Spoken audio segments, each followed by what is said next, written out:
Les élus du conseil départemental de la Savoie et de la commune de Saint-Pierre-d'Albigny visitaient le 9 septembre dernier le chantier de construction d'un tout nouveau foyer de vie qui accueillera à l'horizon de l'été 2017 des adultes handicapés âgés de plus de 40 ans. Une structure unique en son genre en Savoie qui sera gérée par l'association Assise France, spécialiste des structures d'accueil pour personnes âgées. Donc 3 unités de 12.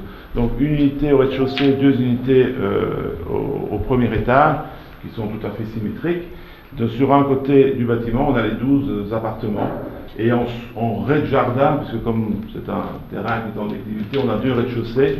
Sur le rez-de-jardin, nous avons tout ce qui est locaux communs, restaurants, salles d'activité, largement ouverts, vous pourrez le découvrir par vous-même, largement ouverts sur le paysage qui sera à mon avis un lieu de vie très agréable. L'objectif de l'ASSIS, c'est de réunir dans la même main la propriété, la gestion et d'être pleinement responsable de la prise en charge des personnes. Nous gérons actuellement 17 établissements sur la France et celui-ci sera le 18e, cet établissement étant le premier établissement personnes handicapées. Ce besoin de prise en charge du vieillissement des personnes handicapées a été mis en évidence depuis plusieurs années par les services du département de la Savoie. Ce futur foyer s'inscrit donc pleinement dans ce besoin avec 36 places d'hébergement, 4 places d'accueil de jour et 12 places en appartement pour les personnes les plus autonomes.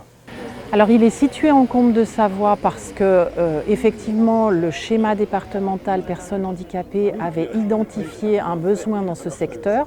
Néanmoins, il va pouvoir couvrir les besoins de tout le département. Et il est situé ici parce qu'il est proche d'un centre-ville, le centre de Saint-Pierre-d'Albigny. Il n'est pas loin non plus de l'hôpital local de Saint-Pierre-d'Albigny et il n'est pas loin, il est à 20 minutes de la zone urbaine de Chambéry.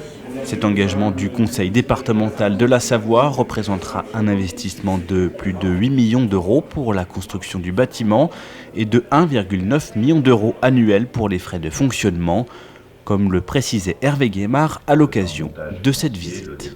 Donc le département assumera 85% du financement de cet équipement à la fois en investissement et en fonctionnement. Et nous sommes heureux d'avoir pu le faire parce qu'on ne fait jamais assez, ni assez bien pour les personnes handicapées.